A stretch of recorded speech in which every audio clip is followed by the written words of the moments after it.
tingkatkan tekad kuatkan hati, negeri ini memanggilmu kawan. Assalamualaikum warahmatullahi wabarakatuh. Waalaikumsalam warahmatullahi wabarakatuh. Apa kabar Bu Tari? Alhamdulillah baik. Bapak gimana kabarnya? Alhamdulillah sehat walafiat. Terima kasih banyak ya Pak. Begini Pak, maksud Tari untuk mengunjungi Bapak ke sekolah ini. Ya. Ada salah satu tugas dari pendidikan calon guru penggerak yang sedang Tari jalani, di mana tugasnya ini untuk mewawancarai beberapa pemimpin yang ada di lingkungan sekolah. Ya. Jadi pada kesempatan ini saya mohon izin untuk kepada Bapak meminta waktunya untuk mengajukan beberapa pertanyaan terkait pengambilan keputusan yang pernah Bapak lakukan sebagai pemimpin di sekolah ini. Ya, terima kasih. Silahkan Bu Tari. Ya, terima kasih banyak ya Pak ya. Ya, sama-sama. Oke, baiklah Pak. Pertama, selama menjadi pemimpin di sekolah ini, kira-kira adakah suatu masalah yang pernah Bapak hadapi yang dapat menimbulkan dilema dalam pengambilan keputusannya? Kalau ada, bolehkah Bapak menceritakannya kepada saya dan bagaimana bentuk penyelesaian terhadap permasalahan atau kasus tersebut, Pak? Ya, selama saya jadi pimpinan di sekolah ini, tentu saja banyak dilema etika yang kita hadapi. Tapi yang baru-baru ini kita alami ada satu dilema etika, yaitu antara salah seorang siswa kelas 6 dengan guru pendidikan agama Islam. Yang mana siswa atau salah seorang dari siswa kelas 6 tersebut yaitu melakukan semacam perbuatan atau sikap yang tidak terpuji terhadap guru pendidikan agama, yang mana di saat itu guru pendidikan agama Islam masuk mengajar di kelas siswa tersebut. Di dalam proses belajar mengajar atau terjadinya proses pembelajaran, siswa tersebut melakukan semacam perbuatan yang melanggar etika, bahwasanya siswa tersebut sempat mengeluarkan kata-kata yang tidak baik terhadap seorang guru agama perempuan. Maka di dalam penyelesaian masalah ini, saya selaku pimpinan memanggil beberapa orang guru, diantaranya guru kelasnya yaitu guru kelas 6, kemudian guru pendidikan agama Islam tersebut yang menerima atau yang dikasari oleh kata-kata siswa tadi, kemudian ditambah dengan beberapa orang guru, karena di sekolah dasar kita tidak ada wakil, dan juga yang paling penting sekali, kami mengundang orang tuanya. Alhamdulillah orang tuanya datang, walaupun tidak didatangi oleh keduanya, tapi diwakilkan oleh ibu kandung siswa tersebut. Mengingat anak ini sudah mendaftar di pondok pesantren, salah satu pondok pesantren yang cukup ternama di Provinsi Sumatera Barat. Kalau seandainya anak ini kita skor atau kita beri tindakan pelanggaran disiplin, atau bisa saja berbentuk dikeluarkan atau dipindahkan sekolah, itu timbul dilema. Dilemanya tentu siswa ini terpukul karena tidak bisa lagi melanjutkan ke pondok pesantren. Justru itu dengan penuh kelapangan dada, dengan sifat yang penuh kesabaran, yang mana guru agama tadi memberikan maaf dan siswa tersebut bisa melanjutkan lagi, menamatkan lagi. Yang tinggal hanya kurang lebih 1 bulan lagi waktu itu, tamatlah siswa tersebut, artinya telah melaksanakan ujian akhir sekolah. Tapi dengan sikap yang bijaksana, guru agama dan kami sebagai pimpinan serta guru-guru yang lain termasuk guru kelas itu memberikan maaf dengan catatan tidak mengulangi lagi perbuatannya dan meminta maaf kepada guru agama tersebut, juga kedua orang tuanya. Sekaligus kami buat perjanjian tertulis agar hal ini tidak diulangi kembali. Demikian dilema etika yang baru-baru ini kami alami. Alhamdulillah bisa kami selesaikan dengan baik. Artinya dari pihak guru merasa senang, dari pihak siswa, orang tuanya juga merasa senang, dan akhirnya terjadi hubungan yang akrab ya, atau yang baik lagi antara guru dengan siswa, antara guru dengan orang tua siswa. Jadi setelah melalui beberapa tahap dan melibatkan beberapa pihak, akhirnya dapatlah diambil sebuah keputusan yang sangat solutif ya Pak ya. Betul. Jadi oke. Jadi begini Pak, dalam modul pembelajaran kami di guru penggerak ada 2 macam dilema itu. Jadi yang pertama itu dilema etika dan rujukan moral. Nah, jadi dilema etika ini adalah dilema antara pengambilan keputusan yang benar lawan benar, sementara rujukan moral ini keputusannya yang benar dan lawan salah. Ya. Oke. Selanjutnya Pak, menurut Bapak, bagaimana Bapak mengidentifikasi kasus-kasus yang merupakan dilema etika atau rujukan moral yang terjadi di sekolah Bapak? Cara kami mengidentifikasi kasus-kasus dilema etika atau rujukan moral, yang pertama secara realita kita dapat melihat sikap atau perilaku dari siswa-siswa kita, baik di saat di dalam kelas, saat proses belajar mengajar sedang berlangsung.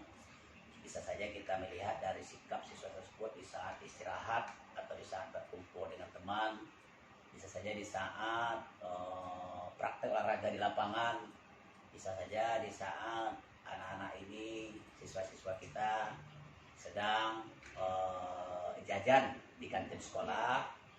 Begitu juga di saat-saat seperti mau melaksanakan sholat zuhur berjamaah ataupun sholat sunat duha, dan juga antrian di saat berwudu. Di situ kita mengidentifikasi mana siswa-siswa yang arah-arahnya terbentuk dari dilema etika atau rujukan moral. Dan kemudian yang tidak kalah penting, kami mengidentifikasi kasus-kasus yang merupakan dilema etika atau rujukan moral. Ini merupakan suatu kerjasama antara pihak kepala sekolah dengan majelis guru. Begitu juga dengan wali murid, orang tua siswa. Artinya keluarga besar dari sekolah kita. Itu bisa kita manfaatkan informasi-informasi dari guru, dari orang tua siswa, ataupun dari komite, bahkan dari teman-temannya pun kita tampung informasi-informasi tentang dilema etika ataupun rujukan moral yang terjadi baik di sekolah maupun setelah anak-anak pulang sekolah ataupun di lingkungannya. Jadi sekolah ini sangat memantau sekali ya Pak ya, mana nanti tindakan anak itu yang seandainya itu apakah nanti dalam pengambilan keputusan itu melanggar hukum atau tidaknya ya Pak ya. Iya betul. Selanjutnya Pak, selama ini bagaimana Bapak menjalankan pengambilan keputusan di sekolah, terutama terhadap kasus-kasus di mana ada 2 kepentingan yang sama-sama benar atau sama-sama mengandung nilai-nilai kebajikan Pak? Selama ini kita mengambil keputusan, itu artinya keputusan itu sama-sama benar kan, itu satu pihak benar, yang satu pihak lagi benar. Itu kita selesaikan,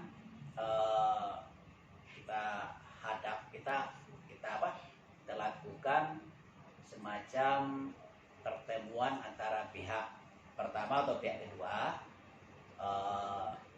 supaya mana yang paling benar, mana yang bisa diambil benar dari pihak pertama, mana pula yang benar yang diambil dari pihak kedua. Sehingga dari keputusan ini nanti tidak ada satu pihak yang merasa dirugikan, baik pihak pertama maupun pihak kedua. Sehingga hasilnya yang telah kita rasakan selama ini, pihak pertama dan pihak kedua, kedua-duanya merasa puas dan ikhlas terhadap penyelesaian masalah. Itu yang pernah kami alami, Bu Tari. Berarti harus berdasarkan nilai-nilai yang benar juga dari kedua pihak. Ya, ya Tari. Oke. Baik Pak, selanjutnya kira-kira langkah-langkah atau prosedur seperti apa yang biasa Bapak lakukan selama ini dalam pengambilan keputusan itu? Oh. Langkah-langkah pengambilan putusan, yang pertama kita ambil langkah yang paling kita utamakan adalah itu rasa kekeluargaan yang tinggi. Yang kedua, pertimbangan moral ataupun nilai-nilai agama yang terkandung di dalam keputusan ini. Yang ketiga, langkah yang ketiga, kita memberikan keputusan kepada beberapa pihak, namun masing-masing pihak tidak merasa dirugikan, melainkan semua pihak merasa diuntungkan. Artinya intinya itu dengan jalan musyawarah untuk mengambil keputusan bersama ataupun musyawarah dalam mufakat. Nah, itu dari. Jadi dimusyawarahkan dulu ya Pak. Ya, bagaimana musyawarahkan. keadaannya, apa yang harus diambil keputusan. Iya, Bu Tari. Oke. Musyawarahkan. Selanjutnya Pak, hal apa saja yang selama ini Bapak anggap efektif dalam pengambilan keputusan pada kasus-kasus dilema etika ini? Kalau hal-hal yang paling efektif, setiap ada dilema etika, saya selaku pimpinan langsung bertindak cepat, artinya reaktif terhadap suatu dilema. Kita tidak mau dilema ini berlarut sehingga nanti timbul rasa permusuhan, rasa dendam. Jadi begitu teridentifikasi masalahnya kan atau kasusnya, walaupun itu kecil, kita harus secepatnya untuk menyelesaikan tentang dilema etika ataupun rujukan moral. Terima kasih Pak. Selanjutnya ini hal-hal apa saja yang selama ini merupakan tantangan menurut Bapak dalam mengambil keputusan, terutama pada kasus-kasus yang dilema etika ini Pak? Oh ya. Yang menjadi tantangan tentu ada.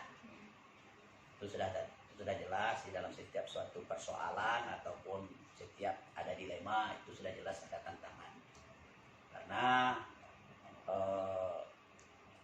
bagaimana yang mengalami dilema ini tidak merasa terpojok, tidak merasa semacam dia semacam didiskriminasi kan itu.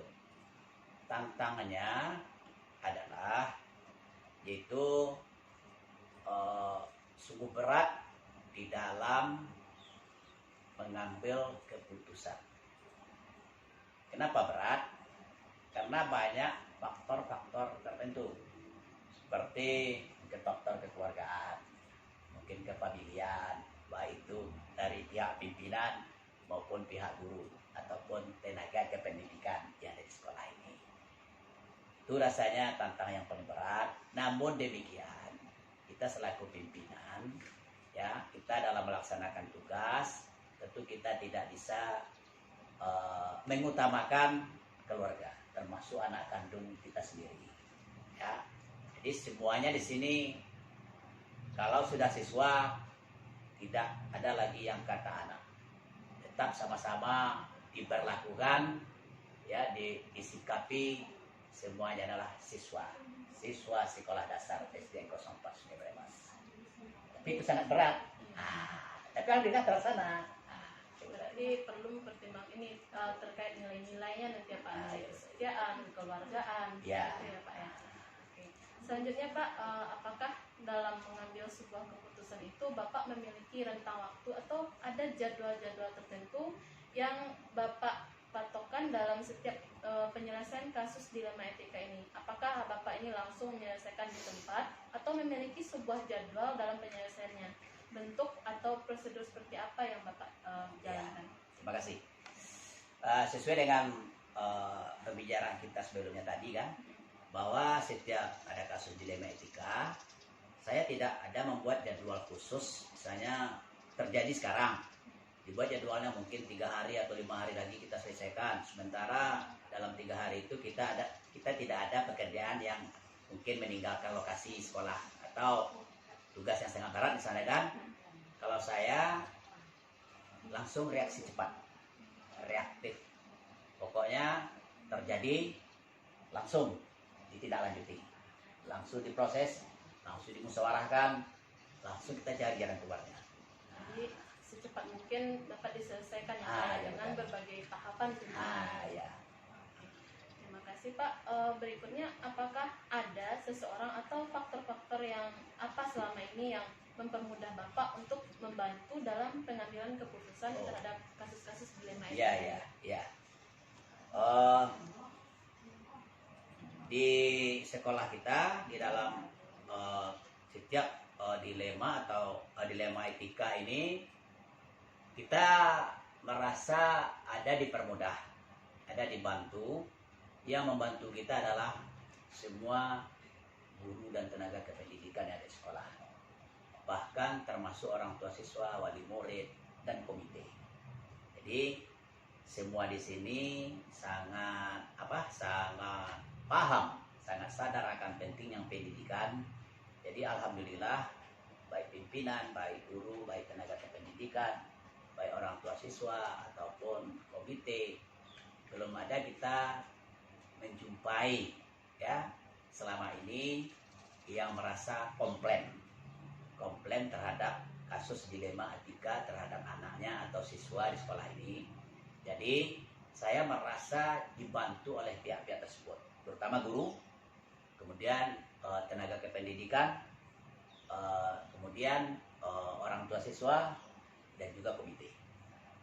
Jadi semua pihak terkait itu sangat berkolaboratif ya, Ya. Pak, dalam bekerja sama Ya. menentukan atau mengambil keputusan yang Betul, terbaik. betul berarti. Oke, terima kasih Pak.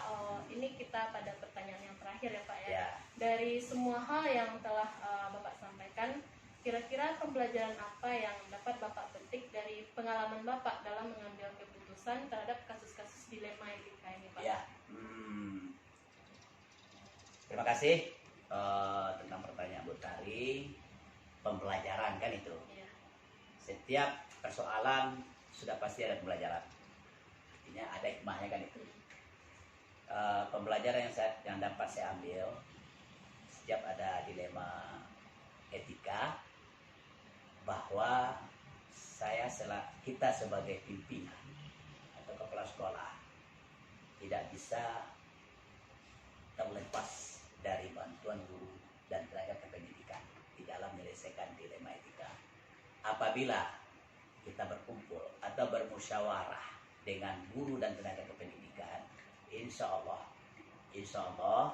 keputusan kita itu ditolong oleh Allah Subhanahu Wa Taala, keputusan yang sangat menguntungkan dan tidak merugikan. Karena apa? Karena kita penyelesaiannya dengan secara bersama, secara bermusyawarah. Bukankah di dalam Islam musyawarah itu sangat diutamakan? Jadi situ terasa hikmahnya bahwa seorang pimpinan itu tidak bisa merasa terlepas dari semacam bantuan, pendapat, saran ya, kemudian kritikan sehat dari guru maupun tenaga kependidikan. Ini pembelajaran atau hikmah yang bisa saya ambil di dalam menghadapi dilema etika di sekolah kita, Bu Tari. Terima kasih sekali ya Pak ya atas Ya. jawaban-jawabannya. Saya rasa cukup untuk pertanyaan-pertanyaan yang saya ajukan, dan sangat senang sekali Bapak sudah mau menyediakan waktunya untuk saya. Terima kasih, alhamdulillah. Saya doakan semoga kedepannya sekolah yang Bapak pimpin ini juga lebih maju lagi Amin. dan lebih baik lagi. Ya. Sekian Pak, terima kasih banyak. Ya. Assalamualaikum warahmatullahi Waalaikumsalam warahmatullahi wabarakatuh.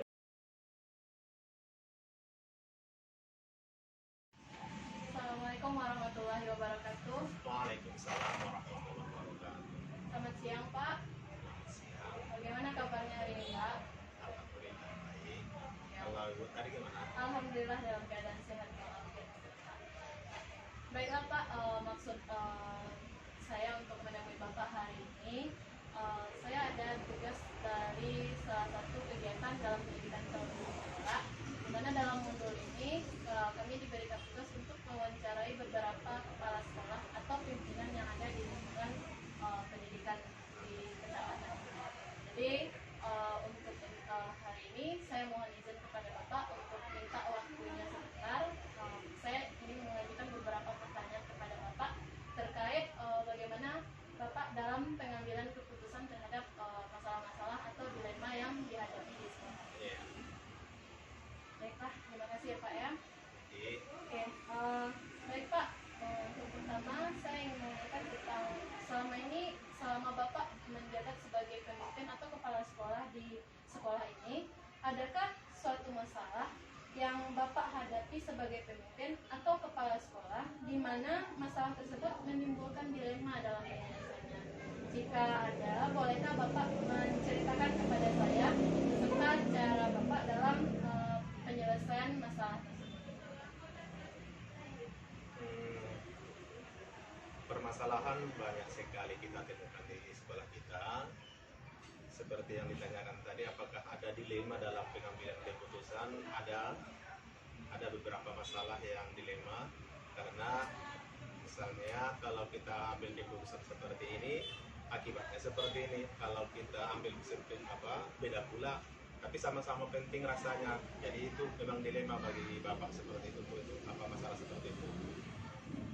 Kalau contohnya misalnya kehadiran guru dan tenaga kependidikan di sekolah kita ini, kalau kita patok misalnya di jam sekian, misalnya di jam 7.10, bagaimana dengan yang jauh? Apakah kita samakan peraturan itu atau tidak? Itu menjadi dilema juga bagi Bapak tuh. Kalau kita yang tinggal di Bangis, bolehlah disamakan. Tetapi kalau yang jauh misalnya dari Ujung Gading atau dari mana, mungkin itu yang menjadi dilema. Tetapi sebenarnya kalau cara Bapak untuk mengatasinya bisa bermacam-macam. Ada yang langsung saya putuskan, ada yang saya panggil wakil kepala sekolah, KTU, atau ada yang langsung saya bawa ke dalam forum rapat majelis guru dan karyawan atau yang namanya rapat paripurna kita. Jadi bermacam-macam apalah cara untuk menyelesaikan permasalahan yang dimaksud. Jadi terkait keputusan tentang jam masuk tadi ya Pak ya, lalu bagaimana saat itu keputusannya yang Bapak ambil? Kalau yang jam masuk itu kita tidak membedakan siapapun dan tidak membedakan jarak jarak tempuhnya. Jadi kita samakan saja. Cuma sekali-sekali ada kawan kita yang terlambat itu agak saya diamkan aja kan. Sudah begitu ketat saya memprosesnya seperti itu. Jadi berarti ada tenggangnya juga. Ada tenggangnya. Dengan bawa pertimbangan, tentunya keputusan itu juga diperoleh ya Pak. Iya. Terima kasih Pak. Jadi begini Pak, dalam modul yang sedang saya pelajari itu terkait tentang pengambilan keputusan sebagai seorang pemimpin. Iya.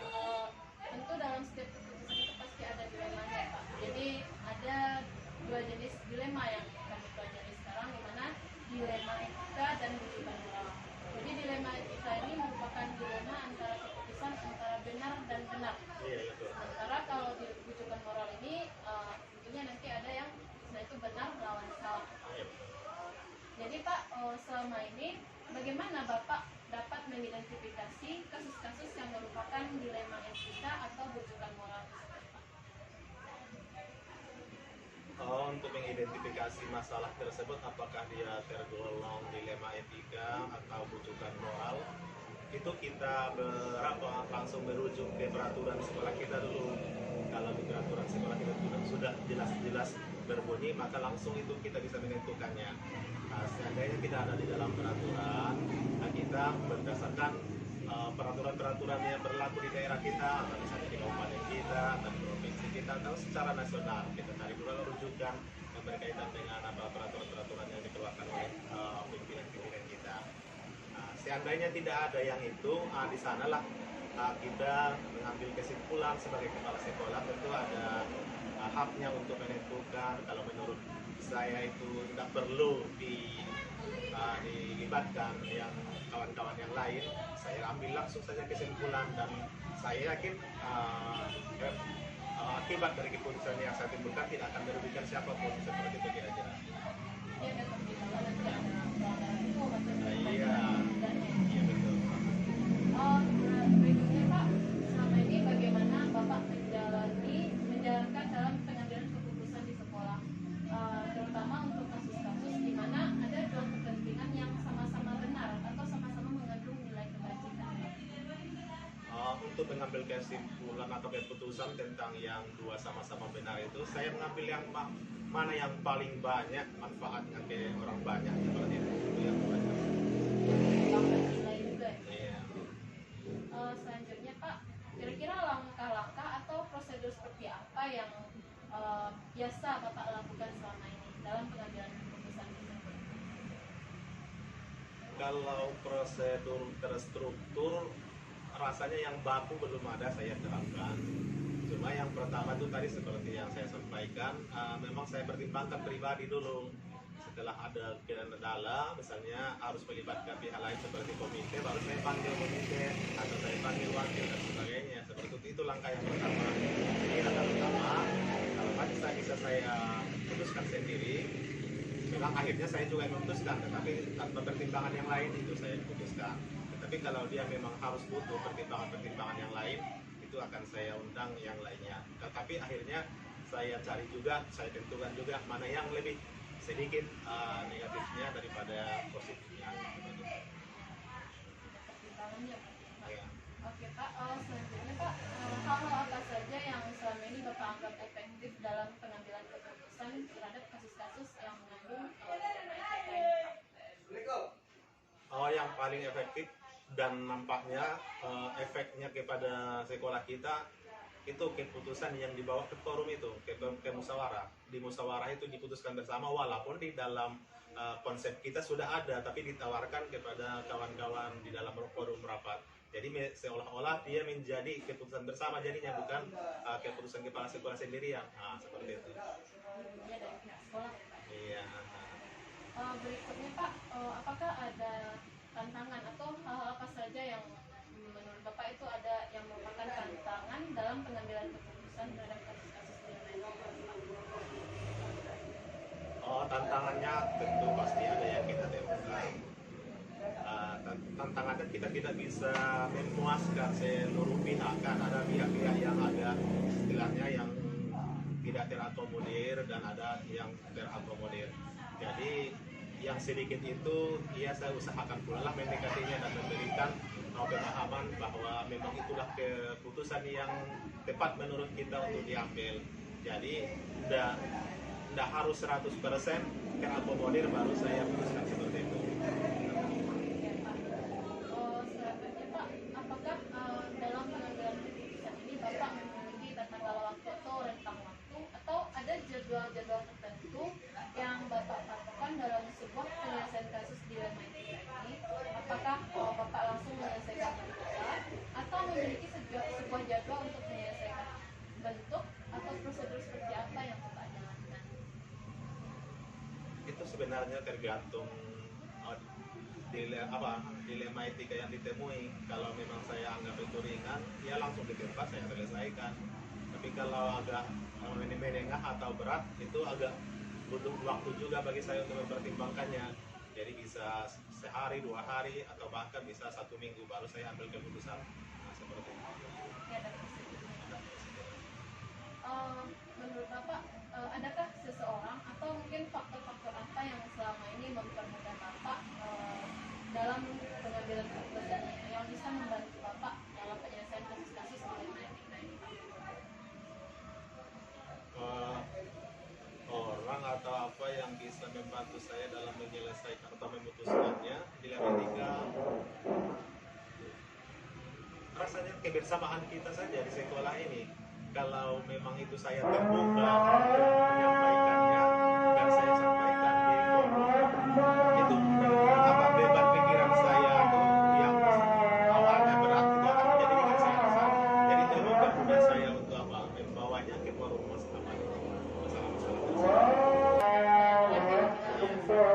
Dari semua yang telah Bapak sampaikan, kira-kira pembelajaran apa yang dapat Bapak petik dari pengalaman Bapak dalam mengambil keputusan terhadap kasus-kasus dilema?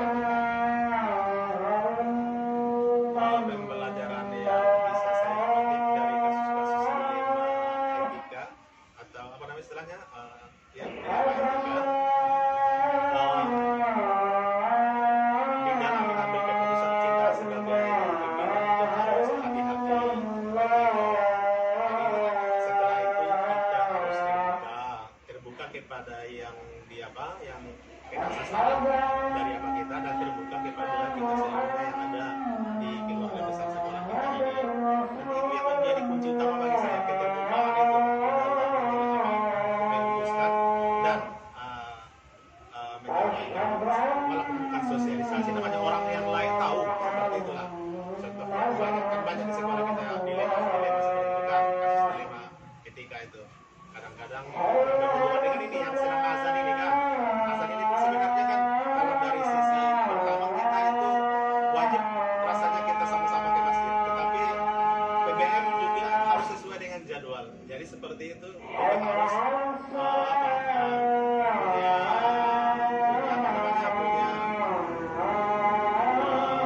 pertimbangan yang khusus mulai tentang itu. Kalau kita laksanakan misalnya langsung sholat semuanya, misalnya tempatnya tak cukup, kalau kita lanjut ke PBM itu panggilan agama kita juga kena pula kita. Jadi hal seperti inilah yang membuat saya lebih dewasa bahwa sesuatu keputusan yang dilema etika ini harus diputuskan dengan tepat dan cepat seperti itu. Besar sekali ya Pak ya. Terima kasih atas semua jawaban Bapak, atas respon yang sudah Bapak berikan. Saya rasa cukup sampai di sini saja pertanyaan yang akan saya ajukan kepada Bapak. Saya doakan semoga sekolah kita ini dapat lebih maju, lebih berkembang lagi dalam kepemimpinan Bapak. Amin. Nah, terima kasih atas doanya, mudah-mudahan apa yang didoakan tadi, amin ya rabbal alamin, dikabulkan oleh Allah Subhanahu wa taala. Dan kami, saya sebagai kepala sekolah juga mensupport Ibu Tari dan mendoakan supaya kegiatan CGP ini supaya cepat C-nya itu dibuang menjadi guru penggerak. Amin ya rabbal alamin. Oke, terima kasih sekali lagi Pak. Assalamualaikum warahmatullahi wabarakatuh. Waalaikumsalam.